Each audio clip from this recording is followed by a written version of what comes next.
Continuamos con el libro de Mateo. Ahora abran sus Biblias en Mateo capítulo 5. Capítulo 5 del 17 al 20.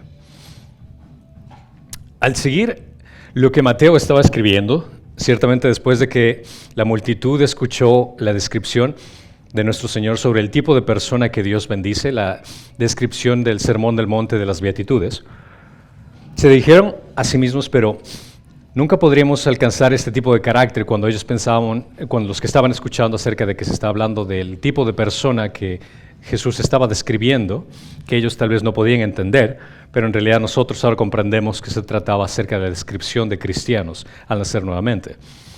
Y hablaban acerca de cómo podemos obtener esta justicia y de dónde viene esta justicia. Tal vez era una de las preguntas muy grandes que tenían del capítulo 5 de los primeros 16 versículos. Se preguntaban cómo se relacionaba su enseñanza con lo que se había enseñado durante todo en su vida. La ley de Moisés era lo único que ellos conocían en ese entonces y de pronto viene este individuo a predicarles una nueva información. Dios ciertamente reveló sus normas para su vida santa. Los fariseos tenían un entendimiento de lo que era la ley y cómo buscaban obedecer la ley, pero entendieron ahora un nuevo concepto acerca de lo que Jesús estaba predicando. Pero Jesús dijo que la verdadera justicia que agradaba a Dios debe de extender la de los escribas y de los fariseos, que ir mucho más allá de la gente en común. Comienza a predicar acerca de una justicia interna que iba mucho más allá de lo que la ley que estaban demostrando los fariseos estaba describiendo. Los escribas y fariseos eran los hombres más santos de la comunidad. Eran los que desplegaban esa santidad por lo que estaban haciendo. Entonces la gente admiraba lo que ellos hacían por su exterior. Pero Jesús explicó su propia actitud hacia la ley, y esto es lo que vamos a leer hoy en el Mateo capítulo 5, del 17 al 20. No penséis que he venido para abolir la ley o a los profetas. No he venido para abolir, sino para cumplir. Porque en verdad os digo que hasta que pase el cielo y la tierra, no se perderá ni la letra más pequeña, ni una tilde, de una tilde de la ley hasta que toda se cumpla. Cualquiera pues que anule uno solo de estos mandamientos, aun de los más pequeños, y así lo enseñe a otros, será llamado muy pequeño en el reino de los cielos. Pero cualquiera que guarde y los enseñe, este será llamado grande en el reino de los cielos. Porque os digo que si vuestra justicia no supera la de los escribas y fariseos, no entraréis al reino de los cielos. En Mateo capítulo 5, 17, inicia el hecho de que no penséis que he venido para abolir la ley de los profetas o he venido para abolir, sino para cumplir. Los fariseos pensaron que Jesús estaba destruyendo la ley, que Él vino con una nueva enseñanza, que Él vino con una nueva información que iba a contradecir lo que ellos habían aprendido por toda su vida. Para empezar, su autoridad no proveía de ninguno de los líderes o de las escuelas reconocidas por los fariseos o los saduceos. Por ende, tenía una gran razón por la cual dudar de este individuo que estaba predicando enfrente de ellos. En lugar de enseñar de las autoridades, como les hicieron los escribas y fariseos, lo que usualmente un maestro decía, yo he aprendido de tal maestro, por ende ustedes tienen que hacerlo. Esa era la actitud normal de un rabino, pero Jesús enseñó con su propia autoridad. Mientras que otros maestros hacían referencia o cita a otra información que ellos habían aprendido externa, Jesús decía, pero yo les digo. Él ponía la autoridad en lo que Él mismo afirmaba. No solo en su autoridad, sino también en su actividad. Jesús parecía desafiar la ley. Sanó deliberadamente a la gente en el día de reposo y no prestó atención a las tradiciones de los fariseos. Mientras que los líderes religiosos se encargaban cuidadosamente y fielmente de velar por la ley y de no hacer cosas en el día sábado de aquellas leyes que ellos mismos habían establecido para no violar la ley del sábado, Jesús estaba completamente desligado a las leyes del hombre, pero encargaba más de la misericordia, de cuidar de cada individuo durante ese día. Las asociaciones de nuestro Señor también parecían contrarias a la ley, porque Él era amigo de publicanos y pecadores. Recuerden que los lugares donde Jesús comenzó a predicar eran lugares donde la gente había sido rechazada, donde los judíos puros de Jerusalén rechazaban, ni siquiera querían lidiar con ese tipo de gente en Capernaum. Y Él fue a la gente rechazada. Entonces, nuevamente, este hombre estaba haciendo algo contrario a lo que los líderes religiosos estaban haciendo. Sin embargo, fueron los fariseos quienes estaban destruyendo la ley. Por sus tradiciones, robaron al pueblo de la palabra de Dios y con sus vidas hipócritas desobedecieron la misma ley que decían proteger. Los fariseos pensaban que estaban conservando la palabra de Dios cuando en realidad estaban embalsamando la información que les llevaba a la vida a la gente que necesitaba escucharla. Solo aquellos privilegiados que ellos consideraban importante compartir la palabra de Dios son los que se acercaban y los ministraban, pero aquellos que consideraban de una vida impura ni siquiera trataban con ello. Su rechazo de Cristo cuando vino a la tierra probó que la verdad interna de la ley no había penetrado en sus corazones. A pesar de que habían leído las Escrituras y estaban expuestos a la verdad de Dios, no pudieron reconocer al mismo Mesías que estaba enfrente de ellos. Jesús dejó en claro que había venido a honrar la ley y ayudar al pueblo de Dios a amarla, aprendiéndola a vivirla según la voluntad de Dios, no según la voluntad del hombre. No aceptaría la justicia artificial de los líderes religiosos. Su justicia era solo una máscara externa. Era el pretender ser algo externo. Su religión era inútil, era muerta. No había una relación viva entre ellos. Era artificial, no se produjo vida en ellos que se demostrara que realmente la gente quisiera ser como ellos o vivir de esa forma. Los hizo orgullosos, los hizo con falta de humildad y los condujo a la esclavitud de obras humanas y de cumplimiento de la ley en lugar de libertad que encontraban en la gracia que Cristo ahora estaba promulgando. Cristo aclara que no está contradiciendo la ley, pero tampoco la está preservando sin cambios importantes. Tanto la ley como los profetas, junto con la ley por sí misma, eran formas judías o el estándar de referirse a las Escrituras. Cuando leas en las Escrituras, cuando se menciona acerca de los profetas y la ley, es una forma para la cual nosotros podríamos entender como el Antiguo Testamento. Sería lo que fue escrito en el Antiguo Testamento. Sería una forma diferente de expresarse acerca de ellos. Entonces, esa es la referencia de lo que lees en las Escrituras cuando se refiere a la ley y los profetas, ley y los profetas. Porque si recuerdas y entiendes el hecho de que la gente del Antiguo Testamento no tenía una Biblia, como nosotros tenemos, no existía Nuevo Testamento ni Antiguo Testamento, solo existía lo que los profetas habían dicho y lo que está escrito en la ley. Entonces esa es la referencia de lo que nosotros entendemos como el Antiguo Testamento. Habla acerca del cumplimiento de la Escritura. Esto se refiere a la realización de su significado completo. Cuando dice, vine para cumplirla. Llevar la ley a su fin previsto. Vine para hacer lo que la ley había descrito y a cumplirla a plenitud. Esto es lo que ha pasado por alto a los fariseos y los escribas, que por lo tanto necesitan una mayor conformidad a las normas de Dios. Mientras ellos se enfocaron únicamente en lo externo, Cristo vino a cumplir no solo el aspecto externo, sino el aspecto interno que demuestra externamente ese cambio original de la persona, del individuo.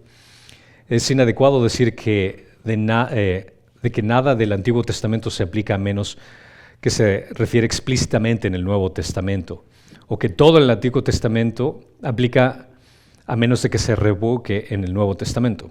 Lo que quiero decir con esto es el hecho de que Jesús, cuando vino a reafirmar la ley, vino a específicamente clarificar ciertas normas del Antiguo Testamento que no se estaban practicando correctamente en el Nuevo Testamento. O sea, vino a afirmar cada una de esas cosas. Y hay ciertos detalles del Antiguo Testamento, el del convenio del Antiguo Testamento, que Jesús removió, que ya no era necesario.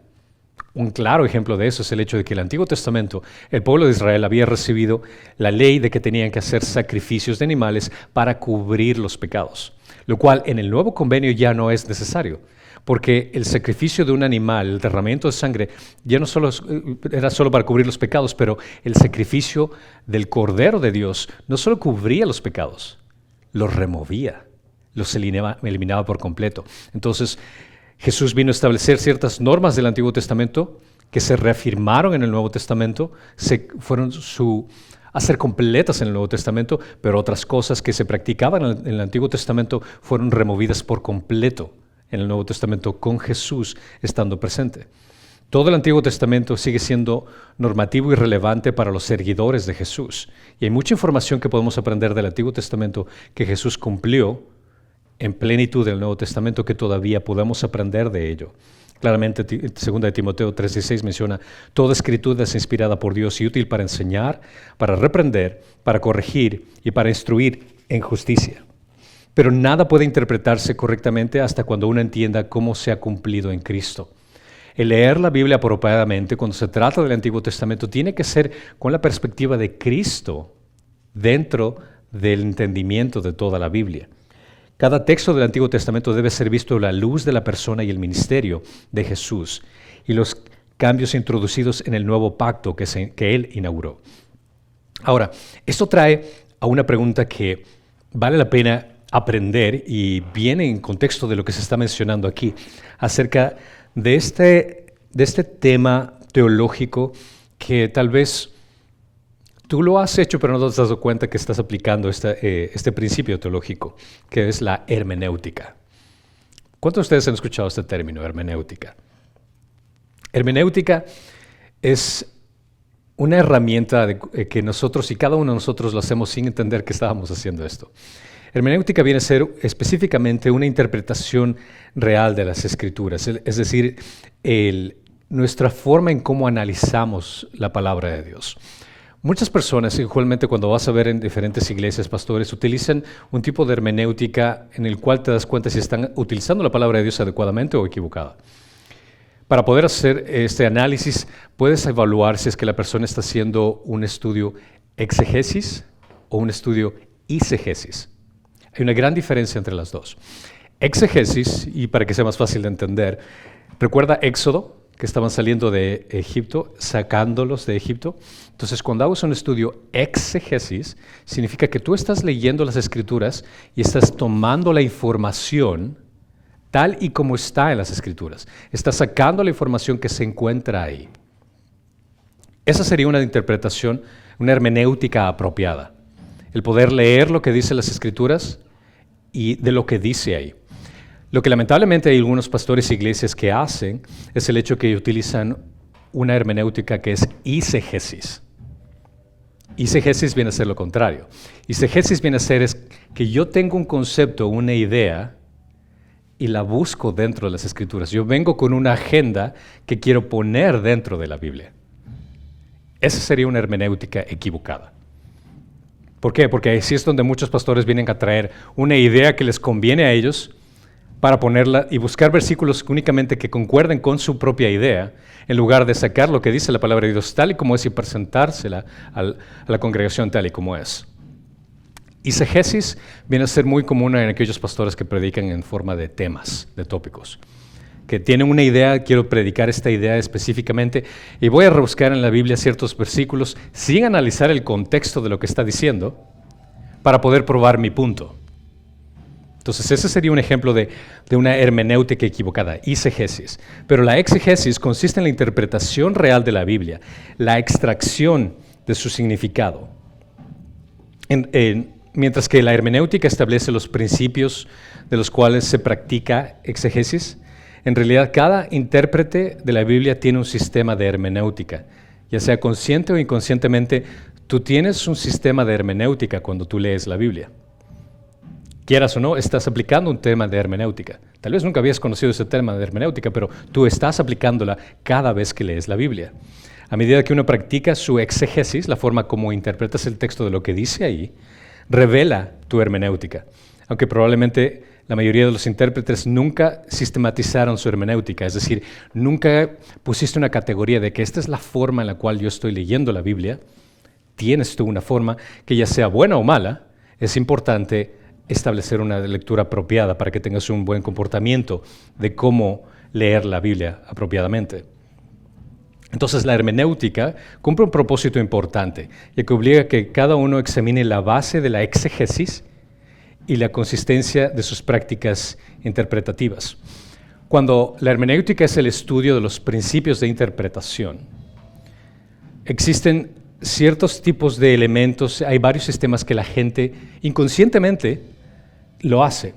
Si tú estarías estudiando en un seminario teología y te topas con este tema de hermenéutica, se te va a explicar diferentes tipos de sistemas específicos de hermenéutica, y quiero explicártelos estos a ti de una forma práctica y sencilla para que te des cuenta tal vez en cuál de estas categorías te encuentras tú, sin que te hayas dado cuenta que los estabas haciendo.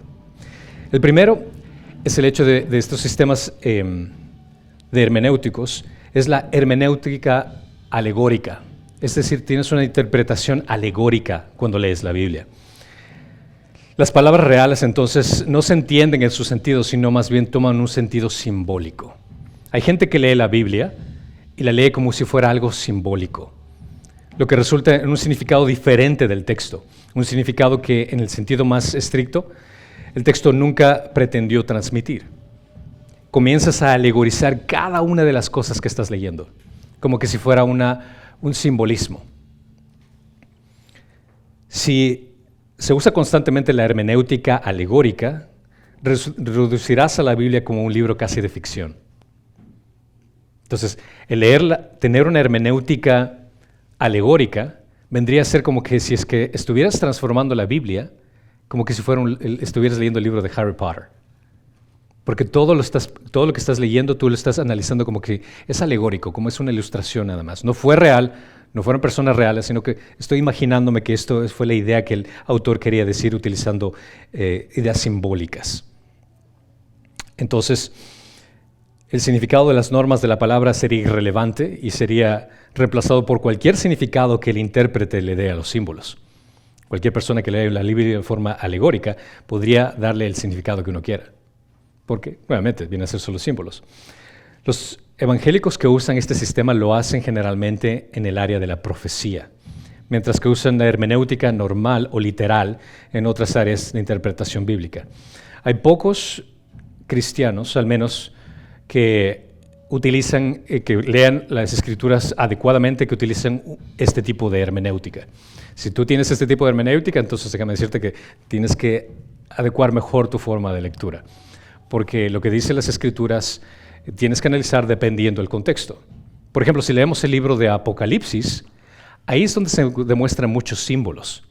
Entonces, ahí sería una sección donde podríamos decir, ok, aquí hay muchas alegorías que deberían analizarse como símbolos, lo cual es prudente el hacer eso, porque se está hablando acerca de cosas en el futuro, cosas que van a pasar en el futuro. Y como no tenemos situaciones reales de futuro, entonces entiendo que tenemos que alegorizar ciertos detalles para tratar de comprender qué es lo que el autor estaba diciendo. Pero si utilizas eso mismo con el principio de la creación, con Adán y Eva, y consideras que Adán y Eva fueron gente, realmente solo una idea simbólica, fue una alegoría para demostrar el inicio de la creación. El problema que causas con eso es el hecho de que si pretendes que Adán y Eva fueron únicamente una alegoría, estás diciendo que Jesucristo murió por una alegoría. Que Jesucristo vino a morir solo por un simbolismo. Si puedes darte cuenta del gran problema cuando aplicas alegoría donde no se debe. Entonces, la hermenéutica de alegoría sería apropiado utilizarla en temas que hablan acerca del futuro. Ahí estaría apropiado. Otro tipo de interpretación hermenéutica vendría a ser la interpretación literal, simple o normal. La interpretación literal va de la mano con la creencia de que la inspiración plenaria de la Biblia. ¿Qué quiero decir con esto? Es el hecho de que la Biblia es la palabra de Dios para la humanidad, escrita por autores humanos, pero inspirada y guiada de forma divina para escribir todo lo que escribieron. Cada palabra, forma y ubicación de la palabra en manuscritos originales de la Biblia fue escrita divina e intencionalmente. Esta es la definición de inspiración plenaria verbal, lo que implica que tú crees en la Biblia como un documento real, que fue escrito por personas reales, y estas personas fueron inspiradas por un Dios real, que fueron testigos de eventos extraordinarios, de profecías que fueron cumplidas, y que otros testigos oculares pudieron estar presentes para darse cuenta de que eso fue real. Entonces, una interpretación literal que vendría a ser simple o normal, como vendría a ser sentido, lee la Biblia tal y como es. Si te dice un personaje que se llama David, no lo alegorizas, sino que consideras que es una persona, un hombre que vivió en tal época y que hizo tales cosas. De la misma forma que consideras quién fue el primer presidente de los Estados Unidos. Lección de historia. ¿Quién? George Washington, exactamente. Entonces, cuando tú lees la historia, no alegorizas que George Washington fue un personaje alegórico. De la misma forma, tú lees la Biblia, literal. O si menciona una persona que vivió en ese tiempo y hizo tal cosas, entonces es una persona que vivió en ese tiempo y hizo tal cosas. Eso sería una interpretación literal. Generalmente, se abandona la interpretación literal en el área de interpretación de profecías. Ahí es donde aplicas otro tipo de sistema de hermenéutica, donde la presencia de figuras retóricas como cuando hace comparación, metáforas, hipérbole, ironías, ahí no lo aplicas literalmente. Cuando Jesús dice, yo soy el camino, no te imaginas que Jesús es un caminito de piedras. Cuando dice, yo soy la puerta, no te imaginas a Jesús como un cuadrado de puerta. No, ahí utilizas una hermenéutica apropiada donde te estás dando cuenta que el autor está escribiendo una metáfora, una hipérbole, una alegoría. Pero, nuevamente, aquí es donde se aplica este sistema de cuando tú lees la Biblia, tienes diferentes herramientas que no te has dado cuenta que en tu cabeza que estás utilizando. Cuando lees esta expresión directa de que Jesús se refiere como una roca, no piensas en Jesús como una roca, pero analizas, ok, el autor está utilizando una alegoría para referirse que Jesús es fuerte, es sólido. Entonces, estás leyendo literalmente, pero aplicas en esa sección que dices, no, el autor está utilizando un análisis, una idea para referirse a una verdad más profunda. Igual cuando lees en los Salmos, se utiliza varias analogías de esa forma, en Proverbios igual de la misma forma. Entonces, te das cuenta que la forma en que lees la Biblia, esa hermenéutica, combina el aspecto literal, pero al mismo tiempo te detienes a analizar ciertos detalles que esto no es literal, eso es una metáfora o es una poesía que se está mencionando aquí para presentar una verdad. El hecho de que el tema principal de la Biblia sea espiritual requiere una hermenéutica espiritual. El hecho de que el Antiguo Testamento es preliminar y preparatorio del Nuevo Testamento, en el que encontramos significados más profundos, implica que cuando leemos el Antiguo Testamento, entendemos de que el Antiguo Testamento es una preparación de lo que va a ocurrir en el Nuevo Testamento. Todos los que leen el Antiguo Testamento y se quedan en el Antiguo Testamento están estancados sin ver la substancia. Lamentablemente es la situación de los judíos. Nosotros estamos viendo la substancia que es Jesucristo, y todo el Antiguo Testamento era la sombra de la substancia que era Jesucristo. La hermenéutica proporciona los principios sobre los cuales se entiende el contenido. El Antiguo Testamento prepara la revelación más completa que se da en el Nuevo Testamento. Y cuando lees con una hermenéutica pensando en ese sentido, cuando lees muchas cosas del Antiguo Testamento, tu mente en la parte de atrás está pensando, oh mira, esto es en referencia a Cristo. Esa es una conexión del mensaje que iba a cumplirse en Cristo. Esa es la mentalidad que tienes en tu mente. El Antiguo Testamento es una preparación, como mencioné, pero eso no significa que el Nuevo Testamento deba entenderse alegóricamente o espiritualmente. Dios se comunicó claramente en ambos testamentos, y el preservar la unidad de la Biblia es una interpretación teológica, que entiendes la conexión y la importancia de los dos que van de la mano, lo cual significa interpretación que no resulta en dos propósitos de Dios en las Escrituras, sino en un propósito para Israel que fue cumplido y que va a ser cumplido también, que se extendió a la iglesia. O sea, todo tiene un mensaje, todo tiene una conexión. El uso consistente de la interpretación literal conduce a una distinción entre Israel y la iglesia también. Eso es lo que cuando escuchas la palabra dispensacionalismo, eso habla acerca de la diferencia cuando lees Escrituras, que cuando Dios hace una promesa al pueblo de Israel, también hay una promesa para el pueblo, para la iglesia. Pero la iglesia no viene a reemplazar a Israel, porque claramente la Biblia menciona acerca de los dos. Entonces, esto es lo que se menciona acerca de los tipos de interpretación. Me salté esto de lo que estaba explicando acerca de interpretación, que vendría a ser una combinación de los dos, donde utilizas la parte literal y la parte hermenéutica, semiliteral y semi-alegórica. Entonces ahí es donde uno aplica específicamente el tipo de hermenéutica que utilizas, y la otra que es la interpretación teológica, que viene a ser la conexión entre el Antiguo Testamento con el Nuevo Testamento. Cuando tú lees algo en una interpretación teológica y, por ejemplo, lees al hecho de que tienes que trabajar tu salvación con temor. Ahora, si lees solo ese versículo, es fácil malinterpretarlo y pensar, bueno, tengo que trabajar para mi salvación. Pero bueno, si es que analizo las Escrituras de forma hermenéutica teológica, no solo puedo describir ese pasaje sin analizar el contexto del autor y el contexto del convenio en que se encuentra y el contexto del bíblico en el que se encuentra. Entonces, al entender de que la salvación fue dada por gracia, por medio de Jesucristo, y entender que la salvación es un regalo de Dios, no por obras para que nadie se gloríe, entendemos el principio de que la salvación es un regalo que nosotros tenemos y que Dios nos la ha dado. Y un regalo no se quita. El trabajo fue culminado en la cruz de Jesucristo. Entonces, al entender todo ese concepto teológico, cuando leo ese pasaje de que tengo que trabajar mi salvación, no significa para ser salvo. Significa que yo ya soy salvo y por ende tengo que trabajar en esa salvación que ya tengo. Puedes darte cuenta de la importancia de esa hermenéutica en contexto, de analizar las Escrituras en contexto. Entonces, los principios de la hermenéutica adecuada son el hecho de desde que las palabras y los vehículos y los pensamientos, el significado de cualquier pasaje debe determinarse mediante el estudio de las palabras que contienen sus relaciones en oración, determinado el sentido de la gramática. Cuando estás leyendo algo que es una poesía, no lo interpretas como profecía. Cuando estás leyendo algo que es literal, no lo alegorizas. Tú analizas específicamente qué es lo que se está mencionando en la palabra. Es decir, que ves una interpretación gramatical. Y es por eso que cuando lees cada libro te das cuenta que incluso cada libro tiene una interpretación gramatical diferente a otro. La forma en que utilizas la hermenéutica al leer Salmos no es lo mismo la forma en que utilizas la hermenéutica al leer el libro de Mateo. Son diferentes.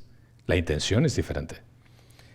Cuando hacemos una interpretación, las palabras y las oraciones no están aisladas, por lo cual debemos analizar las cosas en contexto.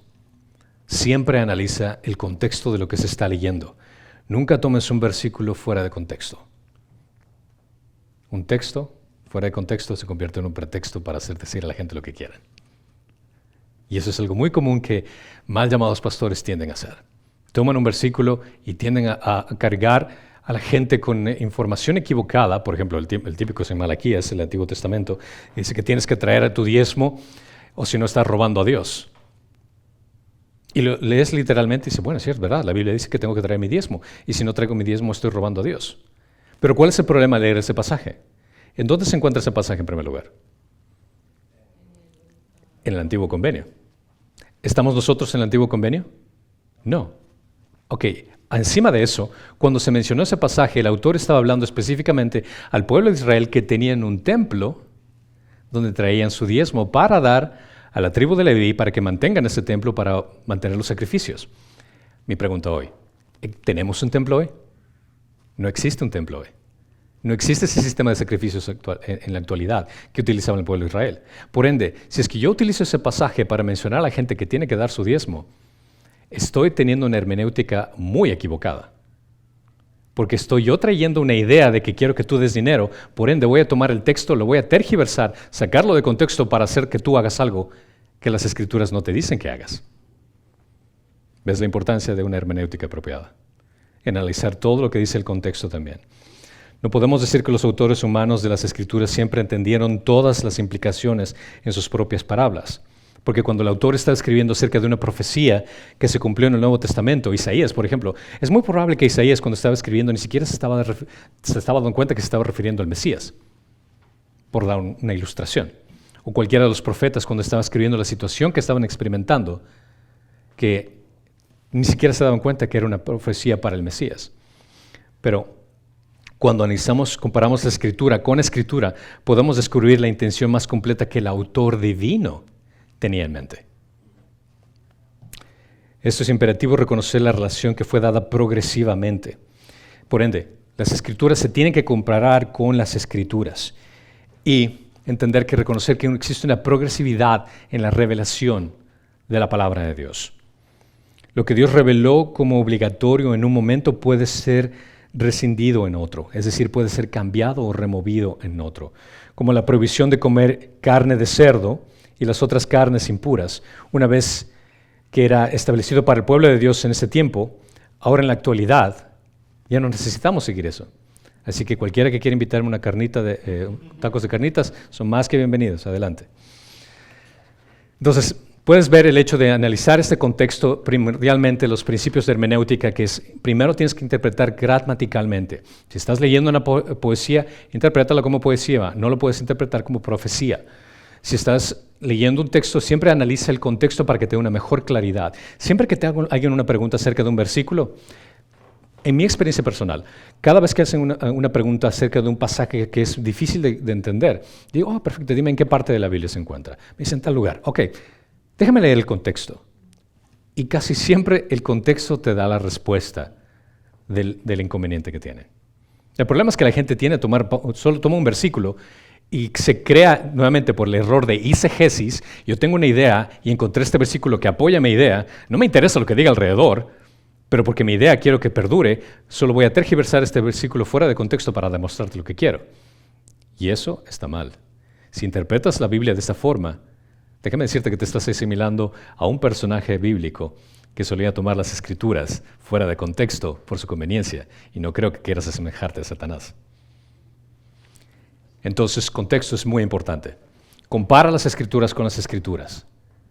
A pesar de que un autor haya escrito de un tema específico que no sabía que iba a ser una profecía en el Nuevo Testamento, al analizar las dos, consideramos importantemente que el autor divino tenía en mente esa conexión. Y cuando analizamos escritura con escritura, aprendemos muchísimo del plan completo que tenía Dios. Y ahí es donde viene también la progresividad de la revelación. Cuando leemos el Antiguo Testamento, como Dios va construyendo cada una de esas cosas que va apuntando directamente al Mesías. Y lo hermoso es el hecho de que antes de la fundación del mundo, Dios tenía el plan de que Jesucristo iba a ser el Redentor.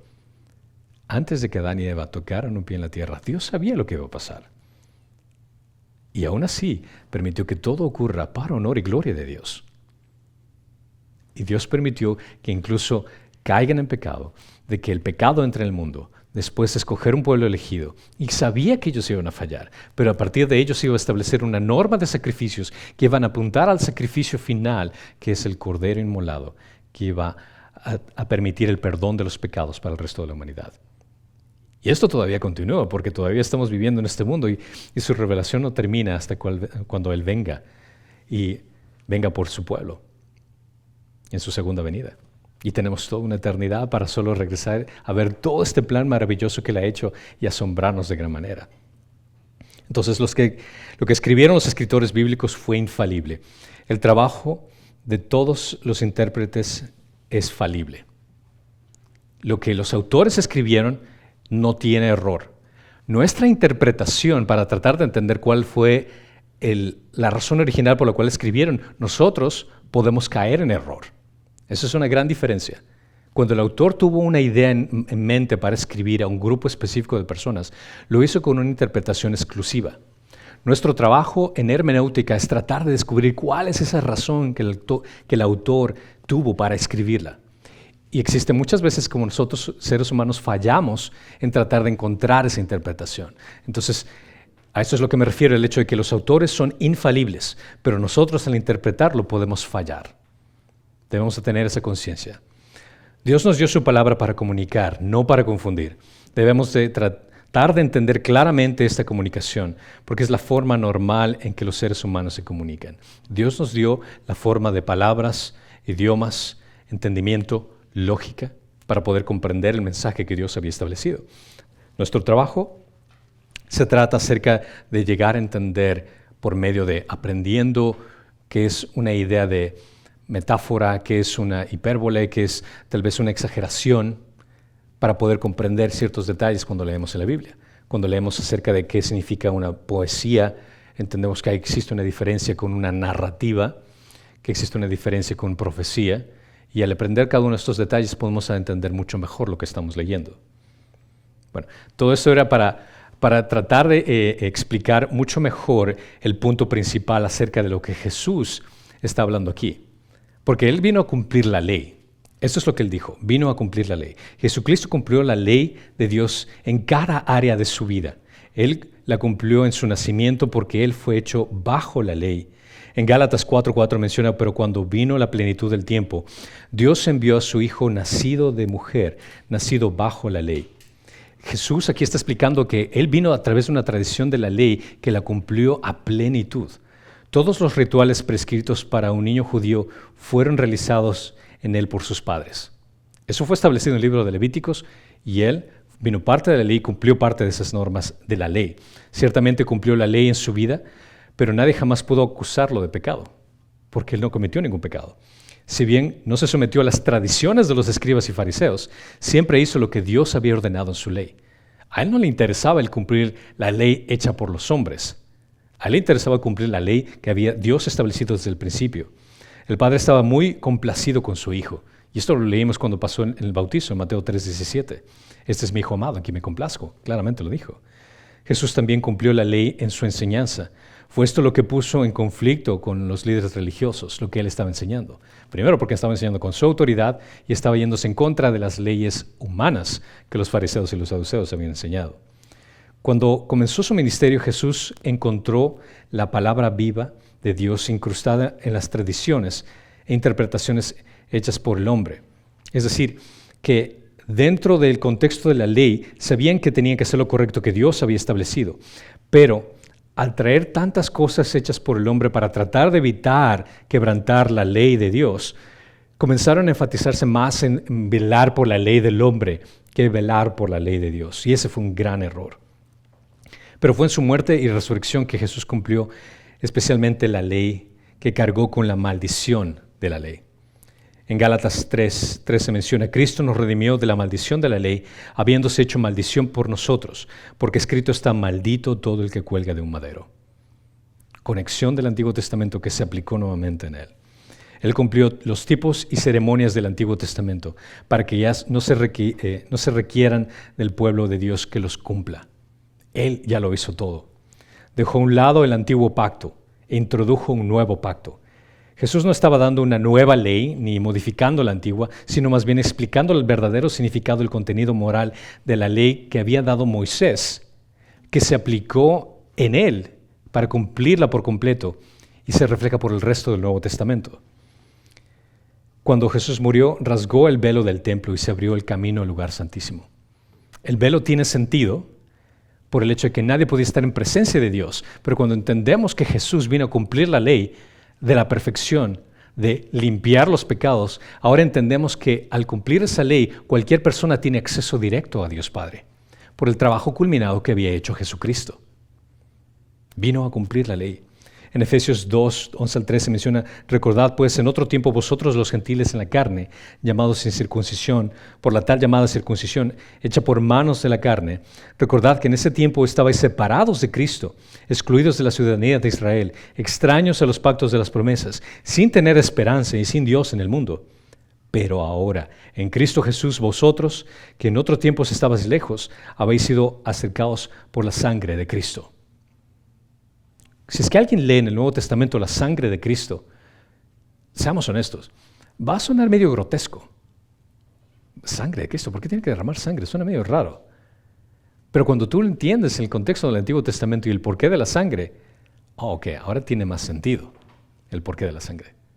Puedes ver el porqué dijo: vine a cumplir la ley, porque hacía referencia de lo que se había establecido en el Antiguo Testamento. Debido a que la ley en él se cumplió en Cristo, ya no necesitamos templos hechos a mano, ni rituales religiosos, porque él cumplió la ley. Ahora, ¿cómo podemos cumplir la ley? Para nosotros es imposible. Por medio de Jesucristo, que la cumplió por nosotros y permitiendo que él obre en nuestra vida, es la única forma en que nosotros podemos cumplir la ley. En Romanos 8 menciona: por consiguiente no hay ahora condenación para los que están en Cristo Jesús, los que andan conforme a la carne, sino conforme al Espíritu, porque la ley del Espíritu de vida en Cristo Jesús te ha liberado de la ley del pecado y de la muerte. Pues lo que la ley no pudo hacer, ya que era débil por causa de la carne, Dios lo hizo, enviando a su propio Hijo en semejanza de carne, de pecado, y conforme ofrenda por el pecado, condenó el pecado en la carne. Él cumplió la ley, su sacrificio fue lo que cumplió absolutamente todo lo que nosotros no podíamos cumplir. El Espíritu Santo nos permite experimentar la justicia de la ley en la vida diaria. Esto no significa que vivamos vidas perfectas sin pecado, sino que Cristo, que vive en mí, es el que cumplió la ley. Su vida a través de nosotros, por medio del poder del Espíritu Santo, es el que nos ayuda a hacer lo que Dios quiere que hagamos. Gálatas 2 menciona, con Cristo he sido crucificado, yo no soy el que vive, sino Cristo que vive en mí. Y la vida que vivo hoy en la carne, la vivo por fe en el Hijo de Dios, el cual me amó y se entregó a sí mismo por mí. Cuando leemos las bienaventuranzas, vemos el carácter perfecto de Jesucristo. La única forma en que podemos experimentar la justicia de las bienaventuranzas es única y exclusivamente al nacer nuevamente.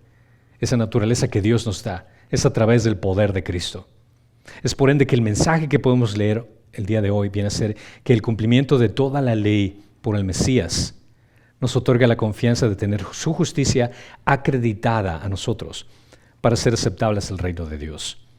El hecho de que el Mesías haya cumplido la ley y que esa ley que fue a la perfección hecha por Él, el momento que nosotros reconocemos a Jesucristo como nuestro Señor y Salvador, esa ley que Él cumplió a la perfección es acreditada a nuestra vida. Es decir, como que si nosotros hubiéramos vivido esa vida perfecta, lo cual es imposible para nosotros hacerlo, pero es acreditada su justicia en nosotros y gracias a eso es que somos aceptables al reino de Dios. Esa es la importancia de que Jesús haya cumplido la ley. Esa es la importancia de que Jesús haya nacido para cumplir con cada parte de la ley. Versículo 18. Porque en verdad os digo que hasta que pase el cielo y la tierra no se perderá ni la letra más pequeña, ni una tilde de la ley, hasta que todo se cumpla. El versículo 18 reafirma la autoridad absoluta de todas las Escrituras, hasta los componentes más pequeños de las palabras individuales. El mundo podrá terminar, el cielo podrá dejar de existir, pero la palabra de Dios nunca. Cuando menciona aquí acerca de la letra más pequeña, al estudiar hebreo puede entender a qué se refería. Hace referencia a esta letra de aquí que es Yod. Es la letra más pequeña del libro del hebreo.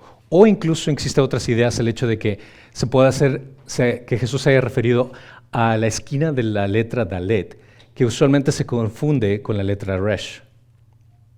Cuando tú escribes hebreo, es muy fácil confundir la letra Resh con Dalet. Si es que no tienes esquina, es fácil caer en ese error. Entonces, ya sea que haga referencia a la letra Dalet o a la letra Yod, que son las partes, por decir, las letras más pequeñas dentro del alfabeto, él está refiriéndose al hecho de que incluso ni el trazo más pequeño de lo que fue escrito de la palabra de Dios va a pasar por alto. Jesús está refiriéndose al hecho de que implica que la palabra de Dios es verdadera y segura hasta la letra más pequeña. Y partes de las letras, incluso de las más pequeñas, del texto del Antiguo Testamento hebreo. Todo se cumplirá, perdurará para siempre, hasta que todo se haya cumplido. Con la venida de Cristo, muchos aspectos de la ley se completan la necesidad de los sacrificios, por decirlo así. En otros casos, ciertos requisitos de la ley perduran hasta la venida de Cristo, y la aplicación cristiana del Antiguo Testamento siempre debe de tenerse en cuenta tanto las continuidades como las discontinuidades del Antiguo Testamento comparado con el Nuevo Testamento. Versículo 19. Cualquiera pues que anule uno solo de estos mandamientos, aun de los más pequeños, y así lo enseñe a otros, será llamado muy pequeño en el reino de los cielos. Pero cualquiera que los guarde y los enseñe, este será llamado grande en el reino de los cielos. Cuando mencionó esto, tenemos en noción que la gente que está escuchando ahí, que Jesús estaba refiriendo también, era acerca de los fariseos como los maestros. Ellos no solo malinterpretaban la voluntad de Dios, sino que también desviaban a otros de un corazón sincero de adoración a Dios. Jesús se preocupaba más por sus discípulos como aquellos que necesitaban escuchar y entender la verdad, en contraste con aquellos maestros que solo estaban interesados por su propia grandeza, por el respeto que ellos querían recibir de la gente. Buscar hacer y enseñar la ley. Esto no significa que nos especialicemos en el Antiguo Testamento e ignoremos el Nuevo Testamento. 2 Corintios 3 aclara que es importante analizar las Escrituras, como menciona aquí, que el cual también nos hizo suficientes como ministros del nuevo pacto, no de la letra, sino del Espíritu, porque la letra mata, pero el Espíritu da vida. El entender que no se trata de enfocarnos en la ley y el cumplimiento de la ley, en hacer las cosas que Dios pide que hagamos por desempeño personal, sino en el hecho del cumplimiento de la ley que hizo Jesucristo, que está aplicada a nosotros. Pero hay un ministerio propio de la ley que no es contrario al glorioso mensaje de la gracia de Dios, que leemos en 1 de Timoteo 1:9. Dice, reconociendo esto, que la ley no ha sido instruida para el justo, sino para los transgresores y rebeldes, para los impíos y pecadores, para los irreverentes y profanos, para los parricidas y matricidas, para los homicidas. En otras palabras, la ley fue dada específicamente para darnos cuenta de la necesidad que tenemos de un Salvador. La ley es como ese espejo que nos hace caer en cuenta qué tan mal nos vemos, qué horriblemente es nuestra condición espiritual. Esa es la razón de la ley. Ahora, por ende, viene a ser una pregunta que usualmente viene en la gente, es el hecho de que ¿tienen los cristianos que obedecer la ley del Antiguo Testamento? La clave para entender la relación entre los cristianos y la ley es saber que la ley del Antiguo Testamento fue dada ¿a quién? Al pueblo de Israel, al pueblo judío de Israel, no a los cristianos. Algunas de las leyes debían, por ejemplo, revelar a los israelitas cómo obedecer y agradar a Dios, que son los 10 mandamientos, por ejemplo. Mostrar a los israelitas cómo adorar a Dios y expiar el pecado, que era el sistema de sacrificios que ellos tenían que hacer. Tenían también la diferencia de los israelitas de otras naciones, ciertas cosas que no podían hacer, que no podían ponerse marcas en la piel, como son tatuajes, o podían cortarse su barba. Esas eran referencias que eran exclusivamente para el pueblo de Israel, que no tenían que ser para que no se asemejen a las demás naciones. Pero nada de la ley del Antiguo Testamento es vinculante para los cristianos de hoy. Cuando Jesús murió en la cruz, puso el fin a la ley del Antiguo Testamento. En Romanos 10:4 menciona, porque Cristo es el fin de la ley para justicia a todo el que cree. Es decir, si es que alguien quiere leer el Antiguo Testamento o enfocarse en una vida judaica, haciendo todas las tradiciones del Antiguo Testamento para agradarle a Dios, está completamente equivocado. Porque claramente Jesucristo vino a poner fin al cumplir la ley en ese sentido. En Gálatas 3:23 menciona, y antes de venir la fe estábamos encerrados bajo la ley, confinados para la fe que había de ser revelada. De manera que la ley ha venido a ser nuestro ayo para conducirnos a Cristo a fin de que seamos justificados por fe. Pero ahora que ha venido la fe, ya no estamos bajo su ayo. Es decir, ya no estamos bajo esa presión de querer cumplir la ley. En Efesios 2:15, aboliendo su carne, la enemistad, la ley de los mandamientos expresados en ordenanzas para crear en sí mismo de los dos un nuevo hombre, establecido así la paz. En lugar de la ley del Antiguo Testamento, los cristianos están bajo la ley de Cristo. Es totalmente diferente. Gálatas 6:2 menciona, llevad los unos las cargas de los otros y cumplid así la ley de Cristo. ¿Y cuál es la ley de Cristo? Mateo 22:37. Amarás al Señor tu Dios con todo tu corazón, con toda tu alma y toda tu mente. Ese es el grande y el primer mandamiento, y el segundo es semejante a este. Amarás a tu prójimo como a ti mismo. Y en estos dos se resumen los 10 mandamientos. Porque si realmente amas a tu prójimo, no le vas a mentir, no le vas a robar, no vas a cometer adulterio. Todo se resume en estos dos. Y amarás a Dios poniéndolo a Él primero. Ahora, esto no significa que la ley del Antiguo Testamento sea irrelevante hoy. La ley del Antiguo Testamento puede ser una buena guía para saber cómo amar a Dios y saber qué implica amar a tu prójimo. Cuando leemos el Antiguo Testamento, estamos aprendiendo de cómo Dios se relacionó con el pueblo de Israel en ese entonces. ¿Y cómo entiendes que Dios ama a la gente?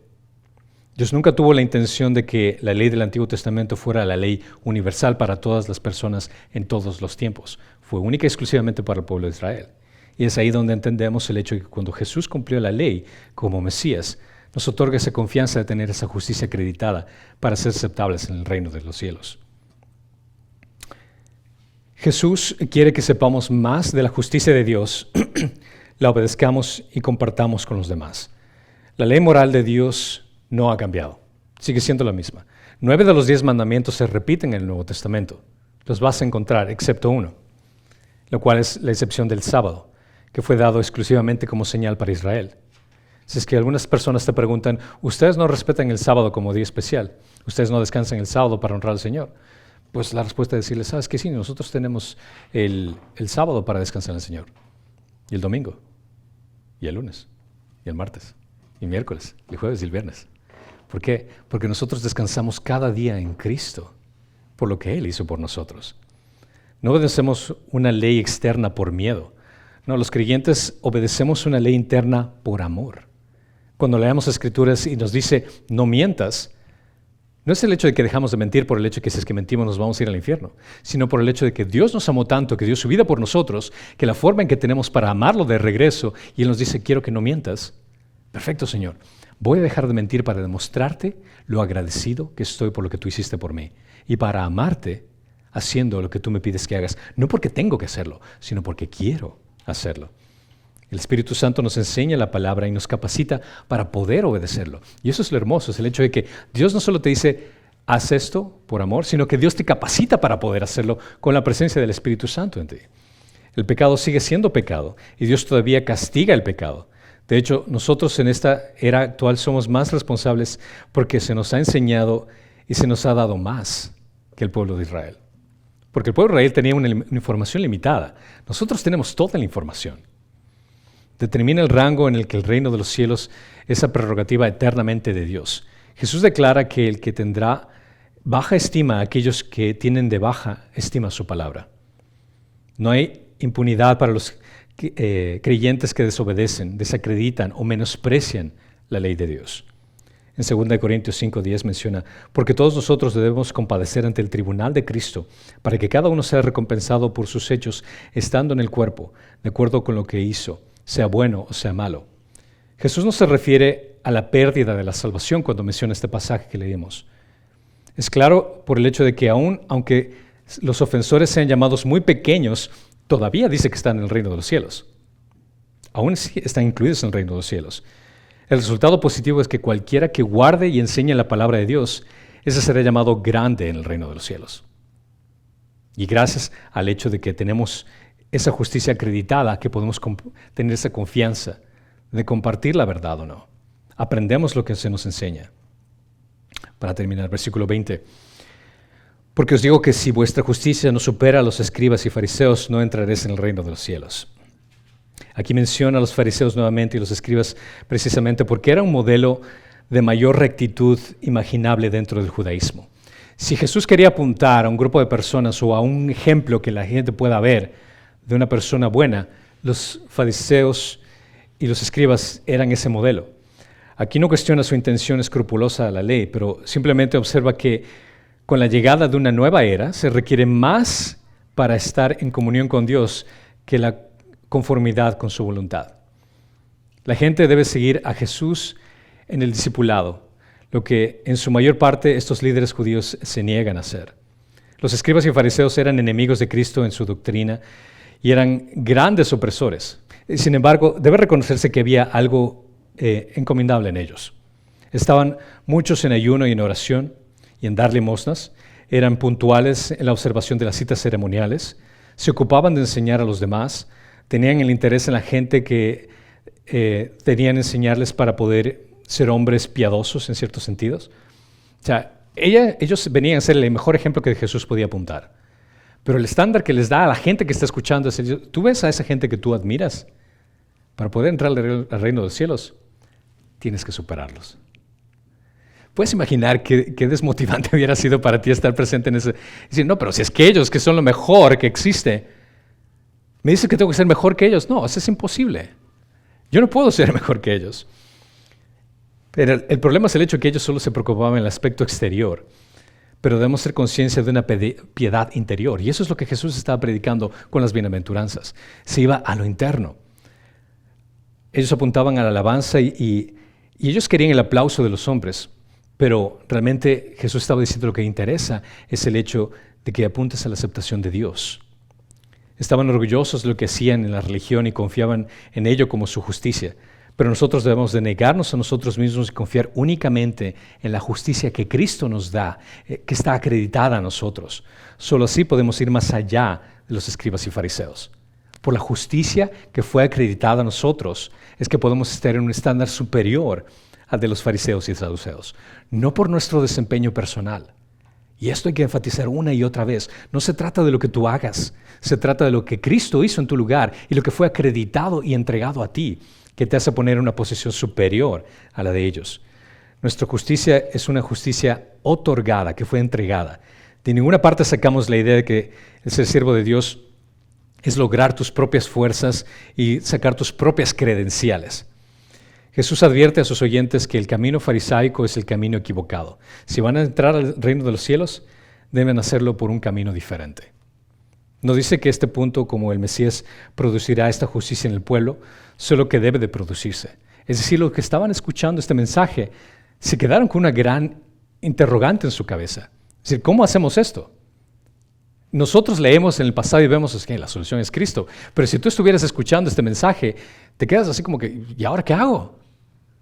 O sea, si es que esto era lo mejor que teníamos que ofrecer los saduceos y fariseos, ¿y ahora qué hago? Entonces, el camino farisaico era el camino equivocado, por ende, él estaba impregnando a la gente una necesidad de saber quién es Él y quiero conectarme con Él porque Él es el que tiene la palabra de vida.